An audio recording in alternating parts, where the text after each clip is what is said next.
Good evening and welcome to tonight's Wednesday night panel. Thank you very much for joining us. We've got a full cast list to join us in a second, but just a couple of announcements. Dave, the chair, as he's affectionately known, has been through a bit of a traumatic time at the moment, so we send our love to him and Julie from everybody at the OSC and all the Swindon Town fans.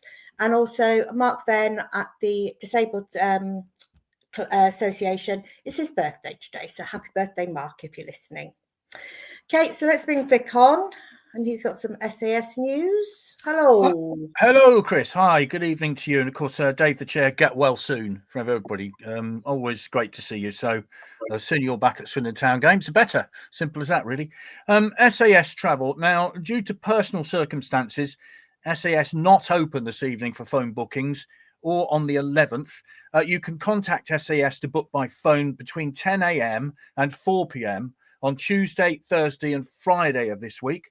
Now, they've a few seats left for Bromley on the 29th of December. Of course, you have to have a match ticket first to be able to book to go on the bus for that one. They've also got some for Wimbledon and for Notts County. You'll know that, of course, is a 12:30 kickoff in January. We're all looking forward to that very early start. And just a reminder, no longer taking unaccompanied bookings for under 18s.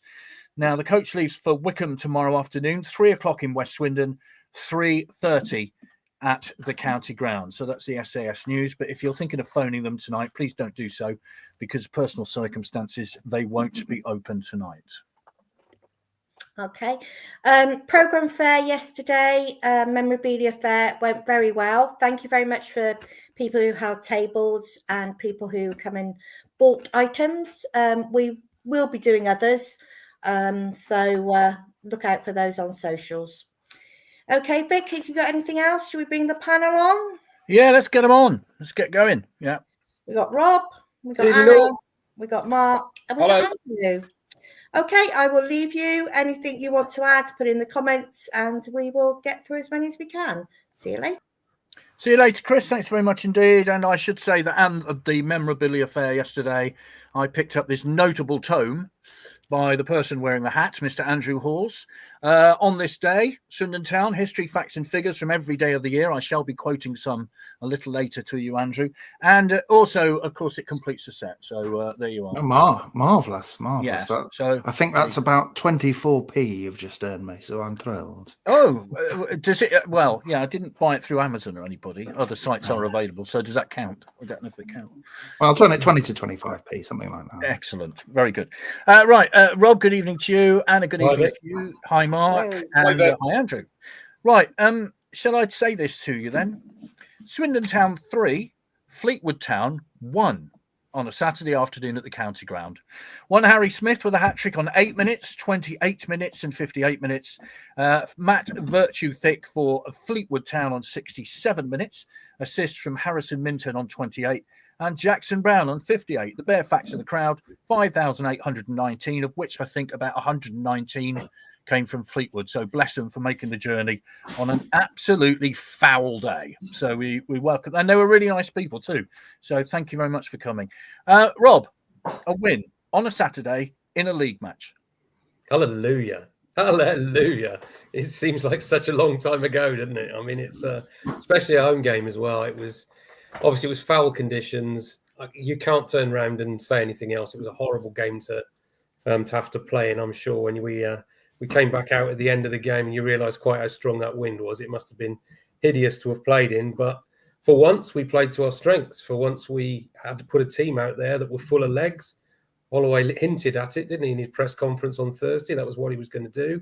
And there was no doubt whatsoever. The energy and the effort level compared to Colchester on the Tuesday versus Fleetwood on the Saturday was completely chalk and cheese. I mean, that was one of the most depressing nights of football I've ever watched as a fan ever at Colchester. Yet on Saturday, you'd never have known it had happened. The team were a complete revolution compared to Tuesday night, and it was it was critical. It happened, wasn't it? Let's be honest, because this run of fixtures as you approach Christmas, had we lost again on the back of the horrendous performance on the Tuesday night previous, then you really wouldn't be looking forward to what's coming up on the fixture list. But now, as always with a win, we all have that little bit of optimism once again, don't we? We certainly do. Anna, what were your thoughts on it? I mean, we got the early goal and some great closing down by Harry Smith, because that shows persistence pays off when he closed the keeper down and got the break. But, you know, to get that win after what Rob said about Tuesday night at Colchester, which was a horror show to say the very least. What were your thoughts?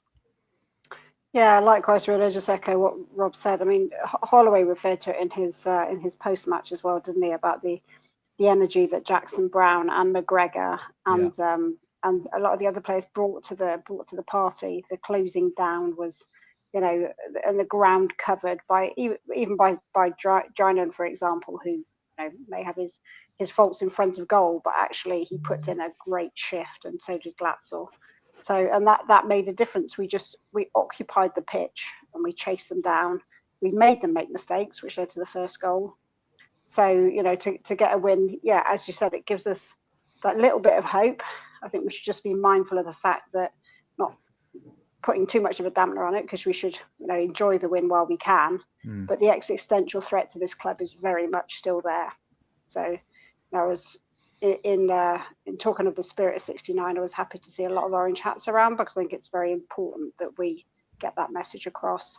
So let's enjoy the win, but let's not forget that this is one win out of another 15 or 16 we think we need.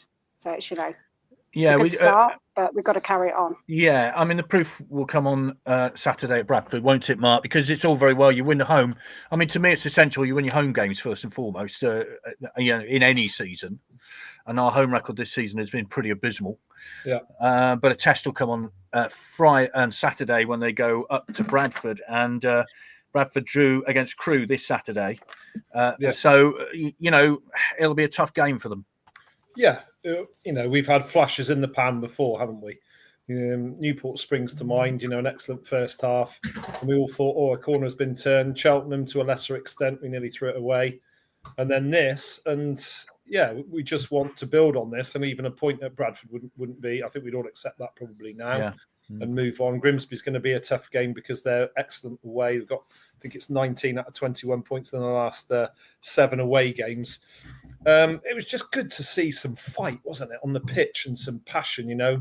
Was it a coincidence that there were 3 Swindon lads on the pitch for whom perhaps it meant more than some of the other journeymen? Greatest respect to some of the players we've had, but they seemed to be really up for it, didn't they? And, you know, battling for every ball, which is just what you want. We don't ask for very much as fans, do we? We just want to see every single player in that team put in a shift, and you couldn't fault any of them. Anna mentioned Drinan, who was great, I thought. Fair play to him. He just ran himself into the ground, and that's all you ask for. So I hope it's not a flash in the pan. Saturday will tell. Anna said 15 or 16 wins. We don't need 15 or 16 wins to stay up. We need about another 10. We need to get to about 46 to 48 points. Traditionally, that will keep you safe. And before Saturday, I think we were struggling to see where one win would come. You know, and now we've got a win, and we need to build on that. But that sets the bar, the kind of standard that those players should be aiming for, not just on the odd game. Every single game you fight for that ball. You play with passion, you play for the shirt. That's all we ask. Yeah, absolutely right. Rob says, pray we don't go into extra time and pens tomorrow before the trip to Bradford. No extra time tomorrow. It's just straight to pens, isn't it, after 90 minutes? Yeah. Hello, Dave the Chair. Hiya. Many thanks for the kind words. He says, can't wait to get back to seeing you all. Love to all of you in the Swindon Town family, and we reciprocate that, of course, Dave. All the very best to you. Hi, Sean. Certainly a Jekyll and Hyde this week from the team. Absolutely. And on this day, in December 9th, 2000, so this will test your knowledge, Mr. Hawes, in your book. Swindon Town beat Gateshead in the FA Cup. Steve Finney scoring 2 goals in the last 20 minutes. So there you are. Daz has obviously got your book as well. What was it like commentating on a win on a Saturday at the county ground? Yeah, it was an exciting novelty. I look forward to being repeated at different times throughout the season with a bit of luck. I think the thing that's been sort of rolling through my mind is, you know, obviously sort of back everything on the terms of intensity and energy, but when was the last time we actually won a game by rattling opponents? We've, you know, when we've had wins, we've sort of out-footballed opponents, I think, kind of by and large, or you know, just taking advantage of Newport being racked with suspensions and all the rest of it. But it just struck me that you know, that really seemed to catch Fleetwood by surprise, that there was a team almost prepared to kind of come out there and, I wouldn't say rough them up a bit, not quite like that, but just sort of work so hard and kind of unsettle the team. So I think that was the thing that really stood out, as well as the breeze being entirely random, as far as I could tell. Well, breeze is underselling it a bit. Yeah, a little bit. It was a lovely drive up there, I can tell you. Yeah, it was an incredible thing, Andrew. And I just, when you went 2 up after 28 minutes, through a bit of a mishmash of a header, we couldn't really see whether it went in, but clearly where you were, you probably had a good view of that, did you? Yeah, reasonable. You're never kind of 100% sure. I suppose the only thing I'll say is, at the time, my head instinctively kind of turned towards the linesman as soon as the header got clawed out by the keeper. So from that point of view, I think it was close. My instinct was, at the time, it had gone over, but we don't have enough cameras to make absolutely sure. But yeah, like I said, I did look to the kind of linesman very quickly to see if they were signalling, and so that perhaps is a bit of a clue in the moment. And I think, if I'm right in saying, sort of Cox turned away. Well, he didn't turn away, but he sort of accepted it had gone over, so he didn't follow in. So I think the general acceptance was that it went in. Daz says it's a very good book indeed. So there you are, Andrew. Thank you very much. Hello, Shane. When is the next programme fair? Yet to be arranged, but we'll certainly let you know when it is. Now, here's an interesting statistic for you, Rob. Possession on Saturday, Swindon 46.4%, Fleetwood 53.6%. Now, we've had managers saying how we have done a lot with possession in the past. We've had a great, win on possession stats. We didn't on Saturday. So possessions must smashin'. It's just disgust. Irrelevant. It's irrelevant, totally irrelevant. The only thing that matters is the score at the end of the day. Score on the doors is all that gets you points. You can have as much possession as you like. You have 80 against 20 if you like, but if you don't put the ball in the net, nobody cares. And that's the problem, I'm afraid, because of too much tippy-tappy in your own third does nothing for anybody. It just gets people frustrated. And the point that the guys have made already is a really good one. We haven't pressed a team like that probably since Richie Wellens' days was the last time we pressed like that. It's a long, long time since we've done it. And look what it did to Fleetwood. They just didn't know how to get out from it. They wanted to play football from the back. They couldn't do it. They made mistakes. We've seen that happen to our defence for the last 4 or 5 years when teams come and press us. And we've done nothing to try and turn that around on somebody else. It was just a breath of fresh air, a very big gust of fresh air, I have to say, actually, to see it actually happen in reverse for once. It was, especially with Swindon's track record of having that good old wind tunnel towards the Stratton Bank and never taking advantage of it. How few shots did we have against Morecambe a couple of weeks ago when we had that at our backs in the second half and we never did it? All of a sudden in the first half, we must have had 10 or 15 shots.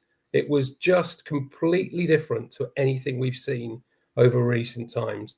And as I said, to avoid repeating myself, it was just something that we needed to see happen. It was something we needed a lift. Everyone in that ground needed something to cling on to, because Tuesday night had just drained all the footballing optimism out of anyone that was there and anyone that had watched it. And I think we were all fearful for what was going to happen on Saturday, because an early goal for Fleetwood, and that could have been poison in the ground on Saturday, absolute poison. And it wasn't. Thankfully, it was an early goal for us and completely changed the whole atmosphere. We were, as I say, it was a pleasure to watch in the end. It was. Another stat for you: corners, Swindon 5, Fleetwood 7. So there you are. The amount of corners doesn't necessarily mean you win the game. And of course, that was during that spell, Anna, when we all sat there.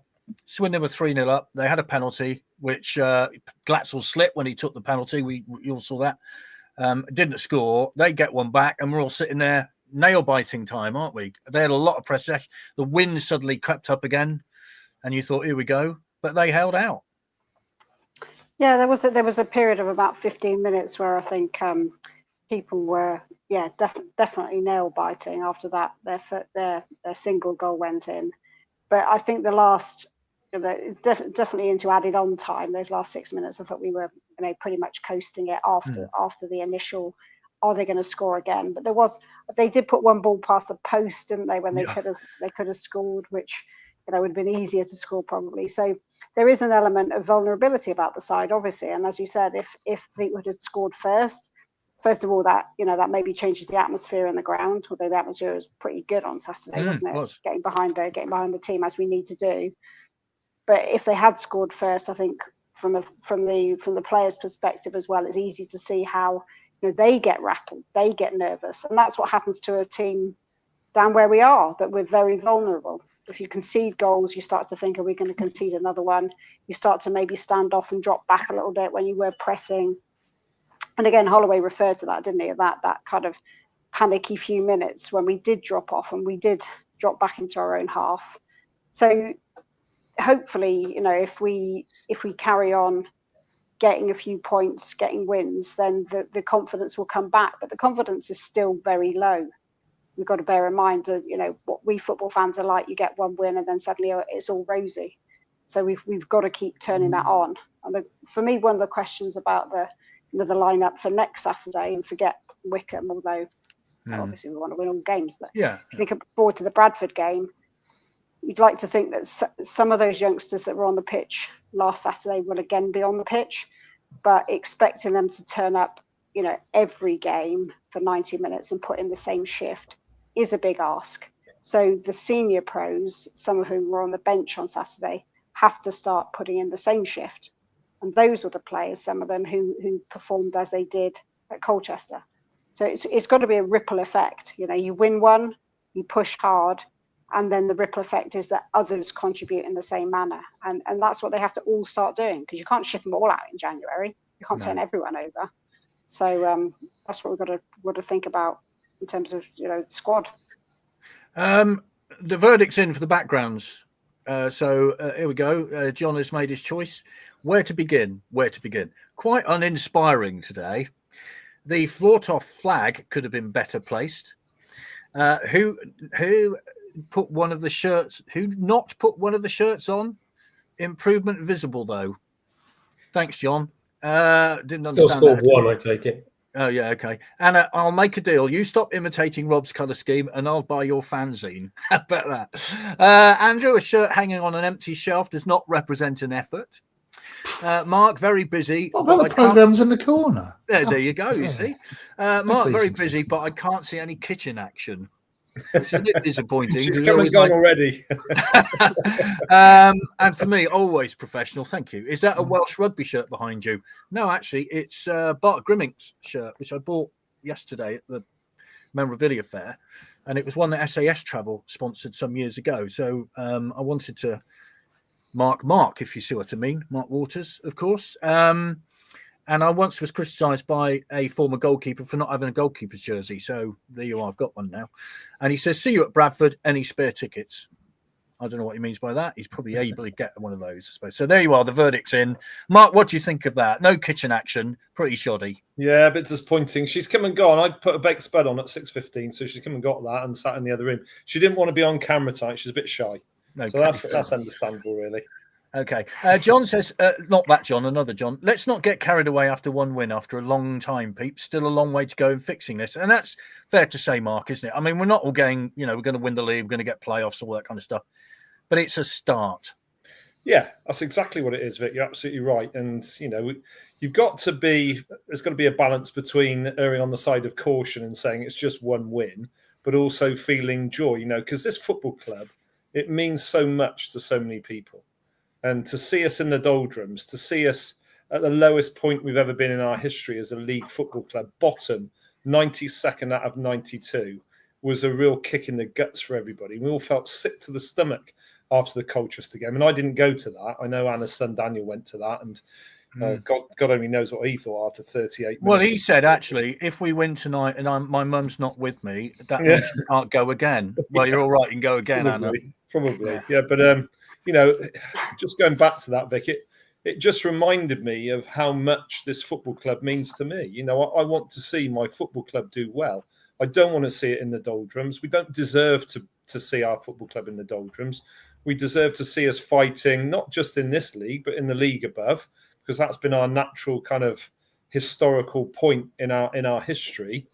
And, we must go back to what Anna said. Whilst I definitely think we support the players on the pitch, we must do something about the current regime because it isn't working. Need to build on the win. Hopefully this is a turning point for us, says Shane.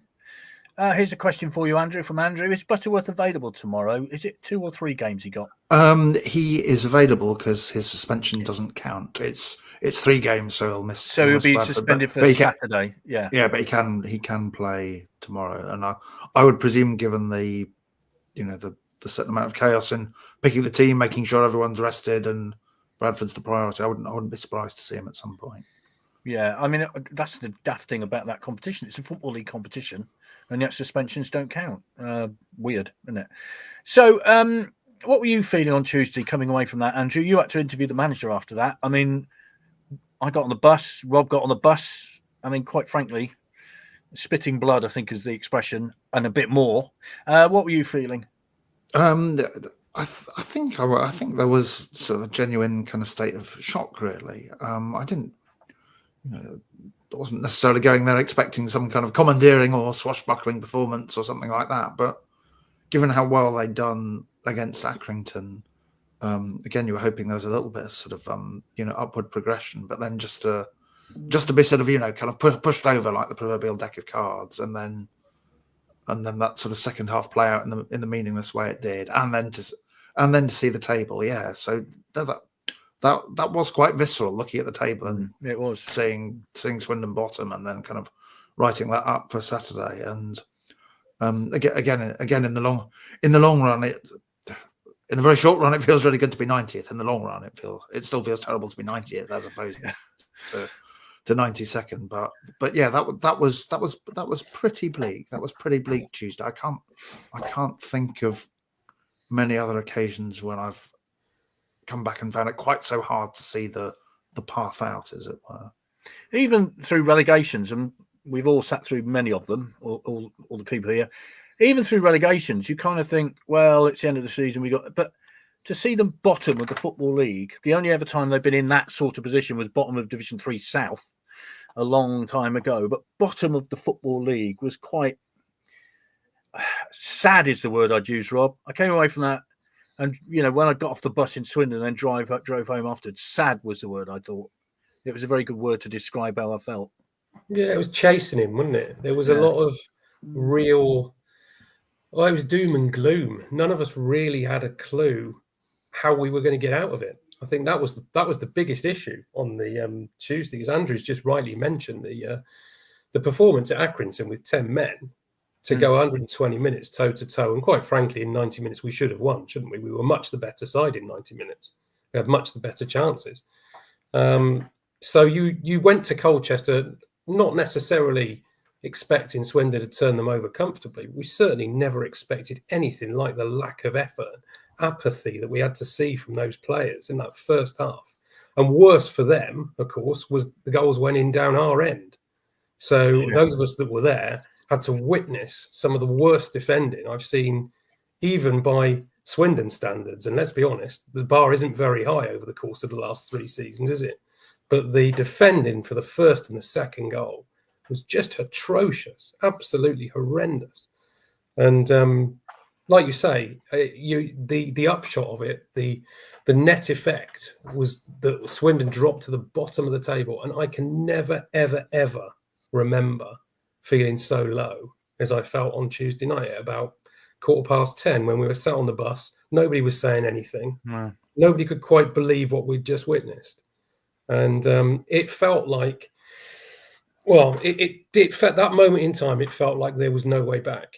And that's what made the performance on Saturday, I think, so surprising for those of us who'd witnessed what had happened on the Tuesday night, because it just needed, and thankfully Ian Holloway recognised it, if he'd have gone with the same 11 again, we would have got battered on Saturday, because they were browbeaten at 11. And he freshened it up. And by freshening it up with a completely different approach, going at them in a way that Swindon teams haven't done for a long, long time, got the fans on side. It obviously got the goals as well. And all of a sudden, the whole mood changed. It was interesting because Lenny was sort of looking after things on the bus, sort of said, is there any point in me coming around for man of the match on Tuesday? And everyone, no, don't bother. So that is an indication, wasn't it, of just how people were feeling. Hi, Tony. My Robbie's got his staff displayed in the front window, silhouetted by Christmas lights. Feeling happy this week. Fantastic win at last. Kevin says, feeling down after 50 years of following Swindon. Feeling down. Yeah, good word. Let's have a look at the table. 20th place, Accrington. 18 points from there, 18 games played. 21st place, Tranmere Rovers, 18 points from 18 games. And then comes Swindon, 16 points from 19 games, above the dotted line. Below the dotted line, 14 points from 19 games come Morecambe. And then Carlisle in 24th, 14 points from 18 games. That's the way the bottom of the table looks. Morecambe got beat 3-0 at home by Grimsby on Saturday. Carlisle's game was postponed due to Storm Darragh, really. So there we are. I mean, it is a psychological boost, Anna. It's a ridiculously stupid psychological boost, but getting above that dotted line made everybody feel just a bit better on Saturday night. I think that's, you can't get running away with this and saying it's fabulous. Champions League football's just around the corner. You got to be really realistic with this, but it did give you a bit of a boost on a Saturday night for once.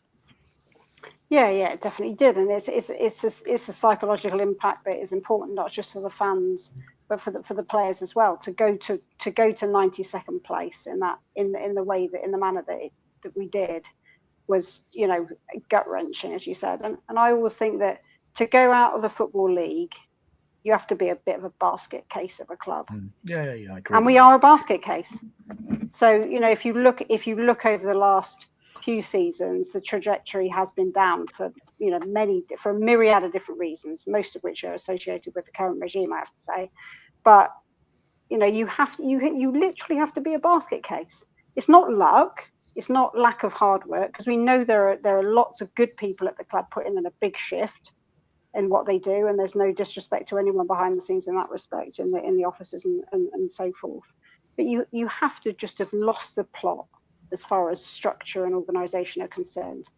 You have to be someone who's changing the manager every 5 minutes. You have to be a club that's shipping people in and out, and people are leaving all the time. So let's not forget that that's happening. So psychologically, you're right, that coming off the bottom and actually hopefully staying off the bottom. I don't know when Carlisle will play their game in Am, but it'll be after Christmas now, hopefully.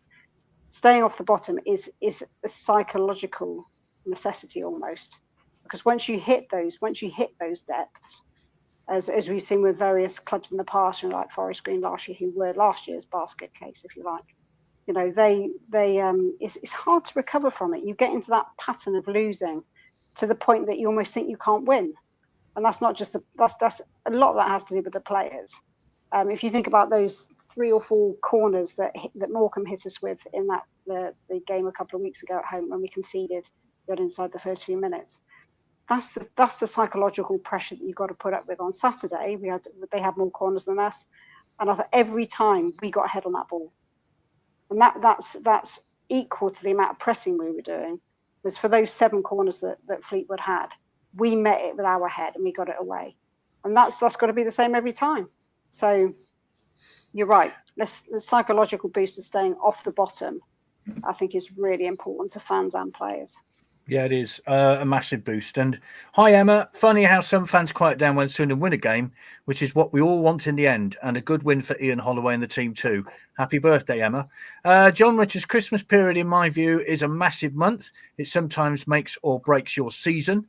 And Kevin, I can't believe we're talking about 92nd place. We should be talking about top 7. Now, in those of us who don't know what day of the week it is, at the 11th of December, on the 11th of December 1979, quoting this wonderful book, Swindon beat Arsenal 4-3 in the League Cup quarter-finals in one of the greatest and most incident-filled matches seen at the County Ground. Swindon took hold of the game quickly, grabbing 2 goals inside the first 20 minutes. They were given plenty of help with the first goal when Brian Williams' deep left wing cross was headed into his own net by the Arsenal defender Steve Wolford. And it goes on to talk about one of the greatest games in our history, Mr. Hall, so well done to that. And a few weeks ago, we had the great Alan Mays on the sofa discussing this very match. Mark, I know you were there. I was there. It was an incredible night. We were beating Arsenal 4-3 in the League Cup. Yeah, it's amazing, wasn't it? I can remember vividly the game. I can, and obviously seen the highlights, albeit rather grainy, back 45 years ago. And then I remember going to school the following day, and I can remember, this is pretty sad really, queuing up for a science lesson. I think it was double chemistry. I'm thinking, I really don't care about this lesson. I didn't care about science anyway. I shouldn't say this in case any of my kids are watching, but I didn't care at the time.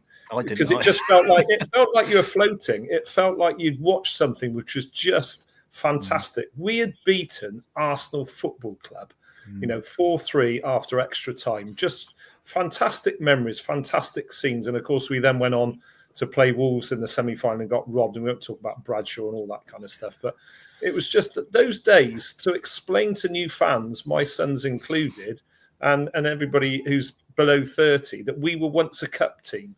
We were giant killers. They look at you like you're talking a foreign language because they've never seen it. Apart from the odd game, Wigan maybe springs to mind. That's about it in the last 15. Well, that's 12 years ago. Yeah, 12 years ago, and we were cup giant killers. Not just the odd time, but through the time that I can remember starting to watch Swindon, mid to late 70s and early 80s. We reeled off teams. We beat them all the time. They feared coming to the county ground. We want those days back again. That's where this football club should be, not languishing in the depths of League Two. That is simply not acceptable for the majority of Swindon Town fans. We want our team challenging for the league in League Two and then back up to League One. That's a minimum requirement. And once again, Anna's absolutely right. We're not going to get it under this regime. And Kerry, well, I just said about the 92nd, didn't I? Here we are, Andrew, with that similar subject about the cup. Gary says, I'm pleased we're out of the FA Cup. I think the score away to Liverpool would have been embarrassing. And would you have viewed that? It's all irrelevant. It's all, but away to Liverpool.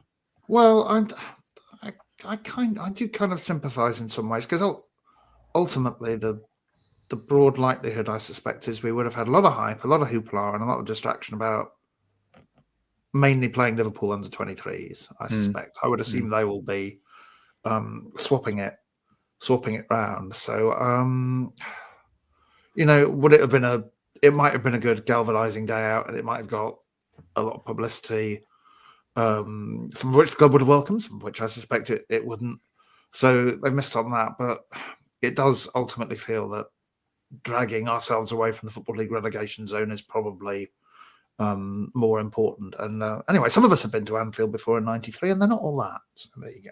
Yeah, that was recently as well, I think, wasn't it? Wasn't that I've been through this all this afternoon. It's taken me. I've got a feeling it was before Christmas. Yeah, it was because I feel like I sneaked off student life a week early to make sure I went to see it. And just remember, we didn't lose at Anfield. Just point that one out as well. It was 2-2. It was Saturday, the 11th of December, 1993. Swindon came desperately close to getting their first away win in the Premier League at Anfield. Swindon were twice ahead, firstly with John McCurr slid in to finish off a great team passing me. So, yeah, there we are. I can still remember Keith Scott's face screwed up in concentration before he scored the second. So, it's like, Mark, things live with you like, generations later almost. Yeah, and then we realised it was a fluke as well. Just point that one out. All are against us. Anyway, it was another memory for you, Rob. On the 7th of December, 2021. This is by coincidence, right? Leyton Orient 4, Swindon Town 1. Aaron Drinan on 19 and 59 minutes. Harry Smith on 64 and 82 minutes. Whatever happened to them? Harry McCurdy, of course, got one back for Swindon. By coincidence, Harry Smith got a hat-trick on Saturday. What strange fates football have, don't they? And they were unplayable. Both of them. They were absolutely outstanding. Now, a lot of that goes for, again, a pretty shambolic Swindon defensive performance, which, again, seems to be something we've talked about many times before. But, no, they were unplayable. They looked like a real handful of a pairing. And ironic that they should both end up at the county ground in the same summer. Yeah, the famous black kit, of course, we wore that night. You might well remember. And couldn't pass to any of our players because it was too dark. That's about it. We would be the first club, if we do drop out of the league, who have beaten every other league club if we beat Bromley. that right, Andrew? Is that right? I believe so. Yeah, I think it's us and Port Vale who have that distinction, if I'm right. Although Well, I don't know if Port Vale have beaten Bromley yet. Let's leave that to one side and hope it doesn't happen. Right, we got Wickham tomorrow night. Where'd you stand on that, Anna? I mean, it'd be great to get through to the last 16. How important is it? For me, it's about momentum. I think I said that for the last Mickey Mouse Cup game that we played. It's not about the competition itself, because we're unlikely to get far enough to win it, but it is about maintaining that positivity. But obviously, he's got to have an eye. Holloway's got to have an eye on Bradford. And am I right in saying that there's the FA Youth Cup next round on Thursday? Is that this week? Yes, yeah. That was what I read. So That's you've got a bit.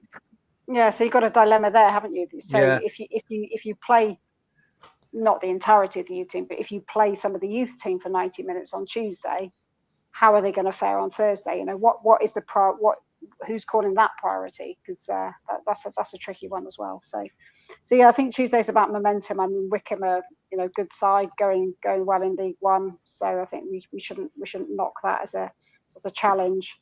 And the league is far more important. But it is about at least turning out a positive performance.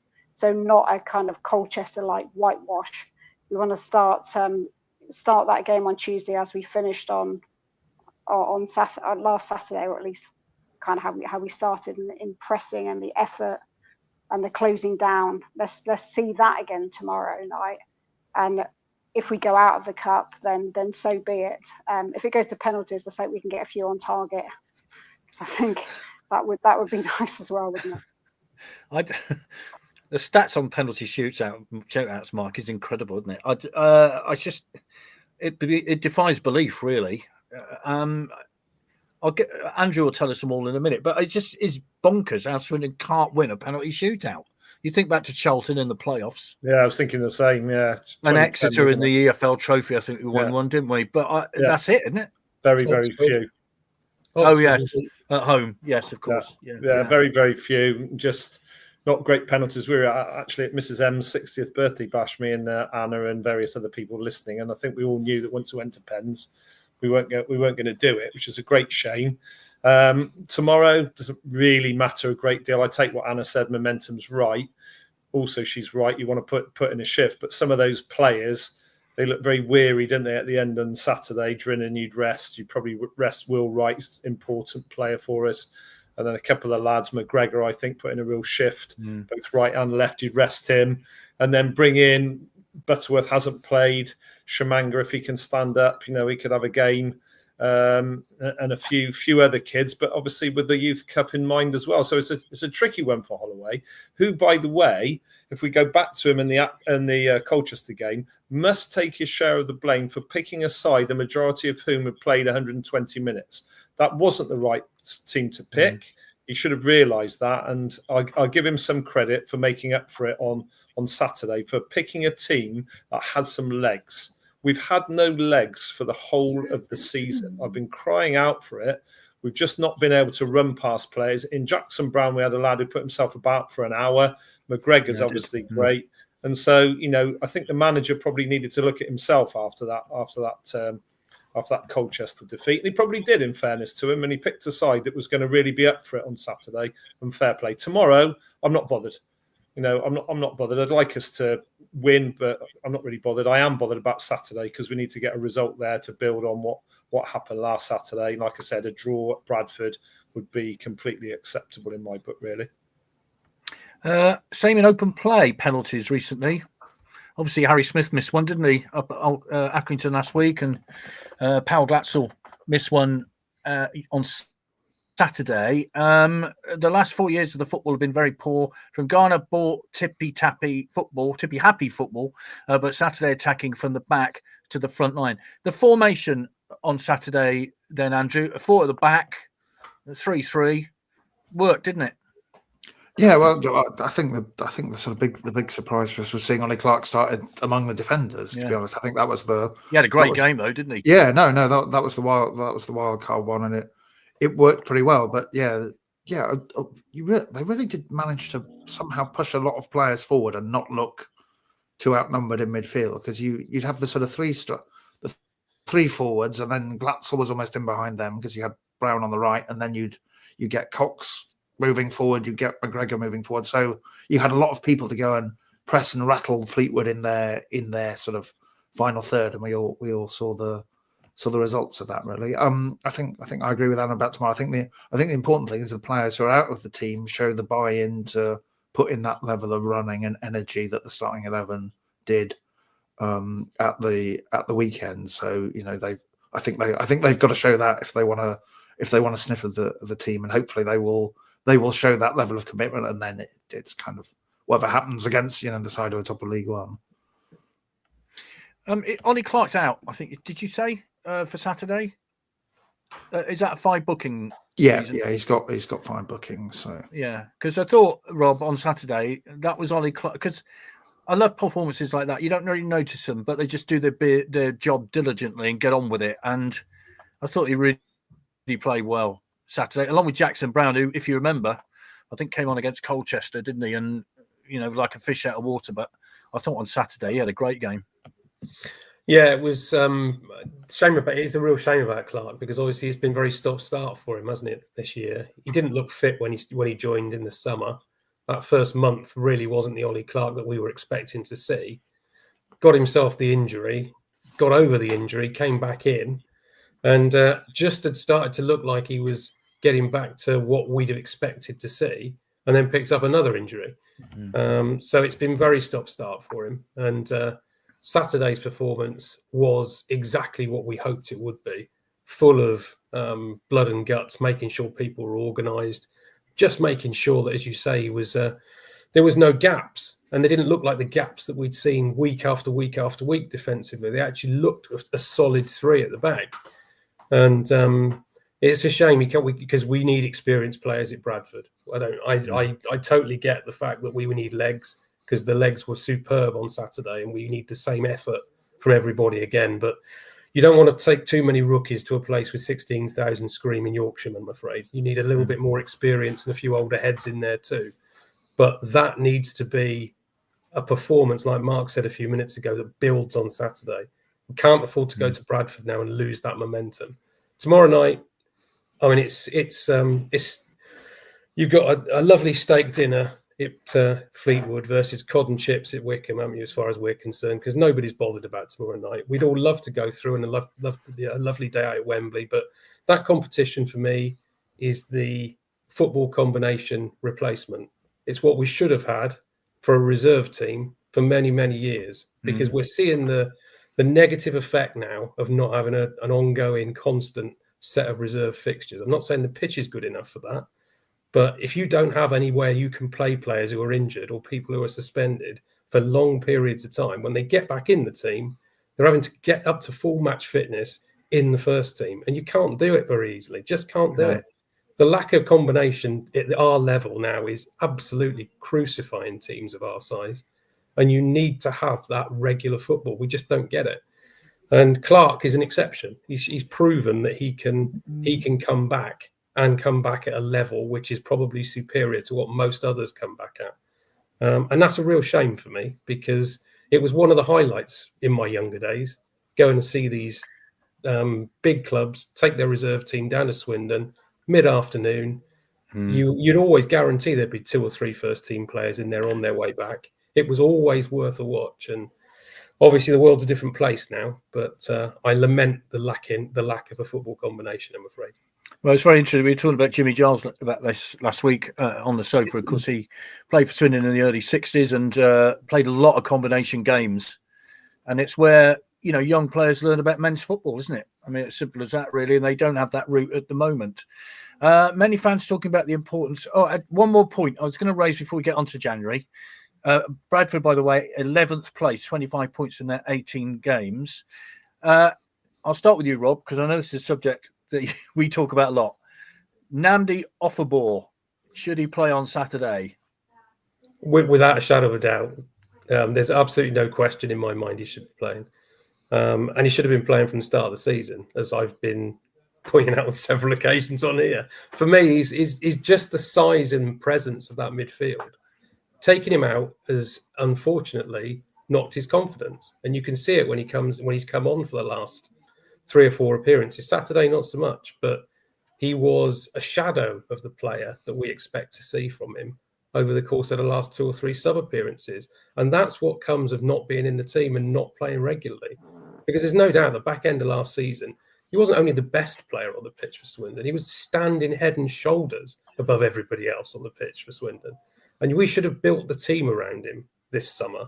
He should have been the first name on the team sheet for me, and you should be building your side around him. And obviously Mark Kennedy felt differently, and as a result of that, he's not the player he was. But hopefully Ian Holloway will give him the injection of belief that he needs. I hope he plays tomorrow night. I think he's one of those players you want to see tomorrow night, and you want to see him really have an impact on that game at Wickham so that he is fresh and ready to go again at Bradford on Saturday. Nnamdi Offable, Anna. Yeah, I'm not going to glow about him quite as much as Rob, but I agree that his attributes are his physical presence, amongst other things. And we do have, if you haven't got Ollie Clark, who has that presence, you know, he's not a massive guy, but he has that physical presence.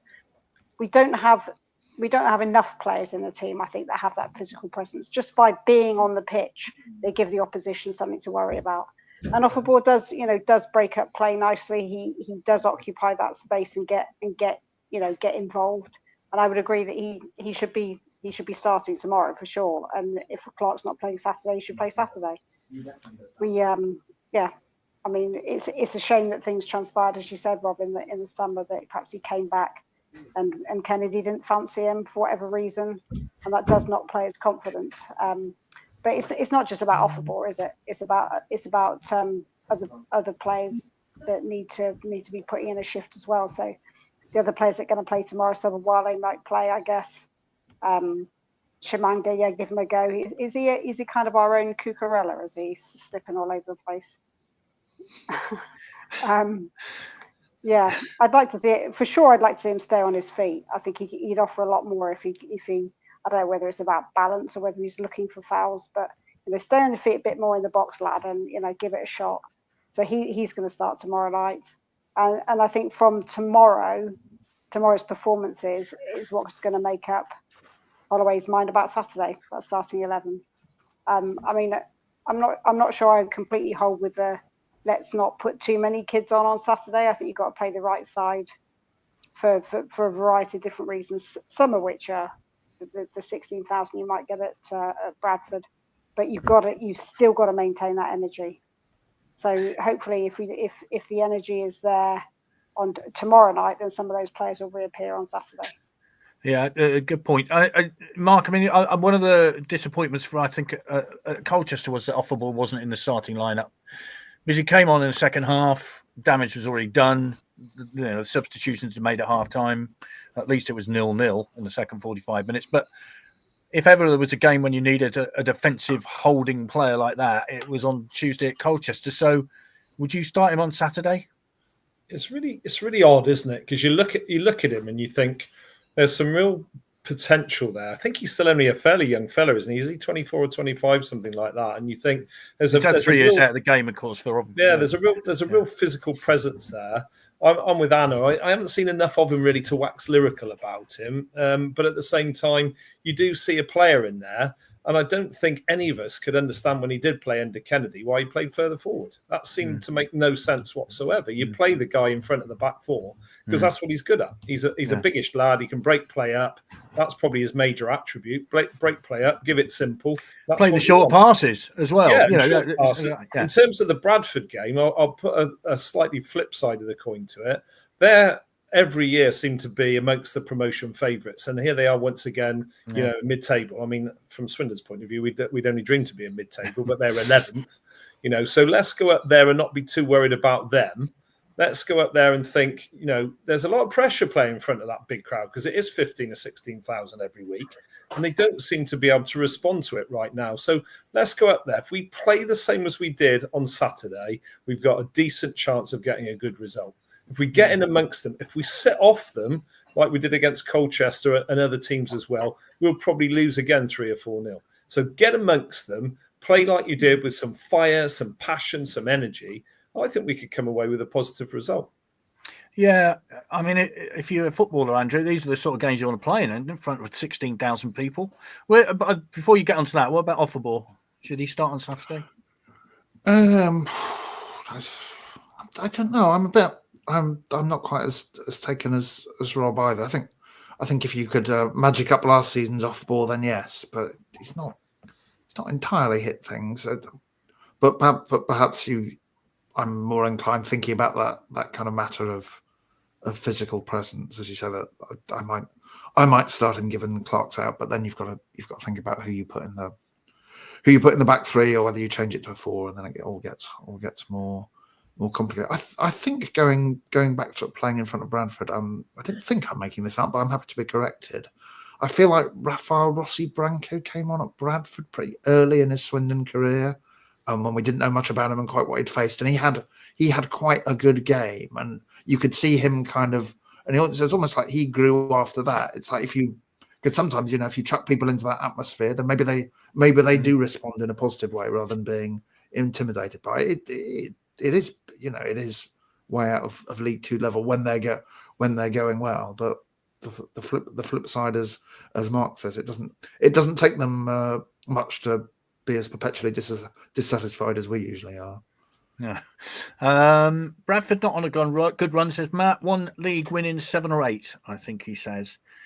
I mean, I don't know, Rob. It's remember a Jack Payne penalty a couple of years. We traditionally, recently, we've done okay, but of course, you would snap your hands off for a point, wouldn't you? Right now, you'd take that. Yeah, I think so. I mean, obviously, we wouldn't even own this conversation after Tuesday night. We'd just be doom and gloom and expecting us to get beat, wouldn't we? But Saturday's just helped fill that glass up a little bit, hasn't it? And we go to Bradford thinking, well, if we can put the level of performance, and more importantly, as we've all said so far, get about that pitch, make them worry, make them chase us, and make them make their own mistakes, because there's no easy ball forward, which is what Fleetwood had to suffer on Saturday. If we can do that, if teams are good enough to beat our press and then get at us, all credit to them. No problem with that, because that's showing that we're still trying to do the same things that we were doing on Saturday, which were the right things that got us the result. If we sit back and we just let them play, there isn't any doubt at all in my mind what will be the result, and it won't be a positive one for us. We have to get in their faces, and we have to really put in another shift in the same manner that we put one in at Accrington, in the same manner that we put one in against Fleetwood. And as I say, you need a balance. We need a balance in that team on Saturday. There are certain youngsters who've earned their stripes and deserve another go. And Saturday was a classic example. Gregor, Jackson Brown, you mentioned. Players like that deserve another go. What you can't do is you can't go in with 11 kids, because 11 kids will get intimidated with Bradford. But as long as you've got a balance and you play the percentages, that's what we did very well. We haven't mentioned that really. We played the percentages so much better on Saturday. When the ball needed to be hit in the stand, we hit it in the stand. When the ball needed to be headed out of play, we headed it out of play. We didn't tippy-tappy and try and play a 5-yard pass inside our own penalty area. It was not the day for that, and it's never the day for that at this level, because you're likely to get caught out. And if you play the percentages well, like a lot of teams do in this level, they're not necessarily significantly better than we are. Most teams in this division aren't. It's one of the worst divisions we've seen again year after year, which makes it even more galling that we're towards the bottom of it. If you can put a performance in of real effort and energy, there are many, many sides in this division that you can beat, and Bradford are one of them. Touches in the box. Now you touched on it. Swindon 18, Fleetwood 25. So it kind of bears it out a bit, doesn't it? You don't need loads of touches in the box to win football matches, as we said with many of the stats tonight. I feel Wickham is where Offerball made his name. Tamsin Taylor not defending the team against Colchester, but the shift they put in at Accrington, especially after going to 10 men for more than 30 minutes extra time and then losing on penalties, is a mental and physical drain. They ran their socks off. then travel back, recover, light training, I assume, and then travel to Colchester. I had a feeling we'd struggle. How did Accrington's legs look on Tuesday? Good point, but we didn't really care about Accrington's legs, to be honest. I see the point you're making. I think we all understand that, but hi, Les. Please, Miss Sorry. Morgan. I think the point was that Accrington chipped 5 at Grimsby. Yes, they did. You're quite right. So Tamsin, a very good point indeed. Hi, Les. Excellent fare yesterday. I've had a brilliant 70th birthday today. And many happy returns, Les. Happy birthday to you. And I'm glad you enjoyed yesterday. Which was a good day. It was nice talking to lots of people about memorabilia and games past and things like that.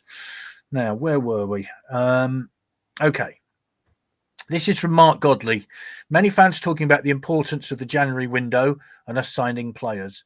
Does the panel think any of our players will be leaving in January? Anna? Yeah, I mean, who knows, in all honesty. What I do hope is that the players that we want to stay or need to stay actually stay. So, and I'm not just talking about staying to keep us up this season. I'm talking about building on something for next season, because that's what we've lacked for the last, at least the last 4 seasons. We've had so much turnover during the close season. It's like starting afresh every time. So I want to see players like McGregor. Well, it's like starting afresh every half season, because if we start again in August, then we start again in January. Yeah, no, that's fair. I mean, McGregor, you want to see still on the books. Minturn, Jackson Brown, and I'm mentioning those obviously because they started Saturday. I mean, I should imagine there could well be a 1 in, 1 out. So if we want to get players in, there'll have to be someone moving on, and whether that's a loan or an actual sale, I don't know. So I don't think there's players that I particularly want to see the back of. I don't think the recruitment in the summer was as poor as people are making out. I think they had a tough pre-season. Kennedy wasn't around for much of it, and then turned out to be the wrong man for the job. There's a fine line for me between the team that's not performing and one that's where we are. It's not just down to how the players perform. It's how they're motivated, how the structure is, what the tactics are, how the manager is. So yeah, I can't think there's anyone I particularly want to see the back of. I suppose, if I'm thinking about it, I'd like to see maybe another creative midfielder, and that's not because I think we should return to the building from the back ad infinitum, because I quite like the quicker ball forward, but it's just that we cannot rely on Smith to the end of the season to get us those goals, and he's not just our main goal scorer, but I think he's our top scorer by quite a long way, isn't he? 9 goals, and unfortunately, Glatzel and Shamanga are not contributing as much as we would like. Glatzel, I think, will get there. He needs a bit of confidence, and the penalty miss Saturday didn't help. So yeah, maybe a creative midfielder and another goal scorer. But as I said, that probably means you're gonna move a couple of players on. I just hope it's not those younger ones that I said that are just that we're not going to just cash in on those players that are going to do the business for us in the future, and who probably, I suspect, would benefit from another season with us from a career perspective, rather than going out somewhere and then perhaps being shipped out on loan or not playing as many games. So yeah, I don't know. It's difficult. And the other thing is, do you want to? What are we trying to do? Are we trying to stay up, or are we trying to build for next season? And that's not clear, because we don't know who'll be managing us next season, really, because Holloway's only signed up till the end of the term, hasn't he? So I don't know. Okay. Yeah, I was going to make a point then, and I completely forgotten what it is. Getting on, Mark. Honestly, that's what it is. Yeah, it is. Yeah. It's like I keep wandering to different rooms and wondering what I'm doing. Yeah. What am I doing in the kitchen? I've no idea. Here's a point actually being made by Duncan. Would any players want to come if we're still in the league position come January? And actually, it's an interesting point, isn't it, Mark? I mean, we're not going to get the best players in the league in January. That ain't going to happen, is it? So no. Probably not. I think going on what Anna said is right. You want to build for the future. The main aim, sad as it may seem now, is to stay in this league. to play league football next season. That unfortunately is our main aim. But along the way, we want to see some improvement. We want to see some building. We definitely need a keeper. Sorry, lads, Bycroft and Barden. They may well be good prospects, but I think we take Lewis Ward over either of those two, really. Somebody who commands the box, somebody who's got some experience and some knowledge. I think we are going to stop playing out from the back completely. And actually, I applaud that. Get the ball forward more quickly. We need some pace in the side. We haven't got any, or very little, apart from Saturday. We need somebody with real pace, but like the Colchester lad who came on and absolutely tore our defence to shreds. We need probably a backup striker. And then you look at some of the loan players. Shimanga hasn't impressed. We've all talked about the fact that he's wearing ballet shoes. We need somebody who can hold the ball up. For Harry Smith, you imagine if Harry Smith had a quick guy next to him and he can knock the ball onto, it would be absolutely fantastic.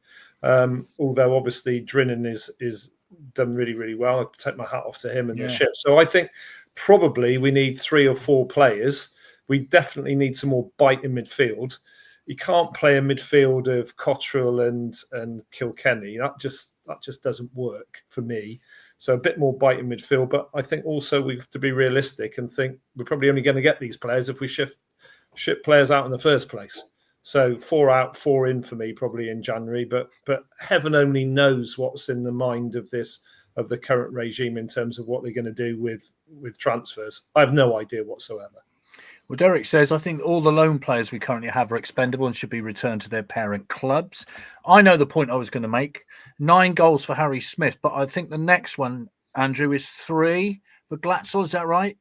Yes, I think Glatzel and Wright have got 3. Yeah, 3. So there's a big, 6-goal difference. And, you want goals from all over the place. Wright's got 3, Glatzel's got 3, but really, Shimanga's got 2. But, you want 10 at this stage of the season for your main strike, and you want 6, 7 from somewhere else, don't you? That's the point, isn't it?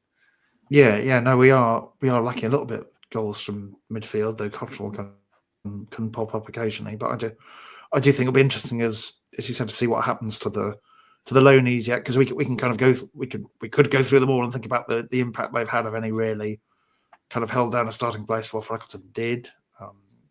But he's now injured. Cottrell's in and out. Shimanga's, as we're talking about, hasn't really taken his National League goal scoring record into the Football League yet, with us or elsewhere. So that might be where the movement will be. And if they can shift 1 or 2 out who fallen way down the pecking order, so much the better. But I must admit, I'm a little bit with Mark and I do fear the most obvious way for a club struggling to raise revenue, it would seem, is to cash in on a bit of that family silver in the kind of Joel McGregor sense, or Botan Amin, or someone from the youth team who is showing promise. It's hard not to fear that happening, and perhaps it going on some shorter term solutions to make sure we don't drop out the league altogether.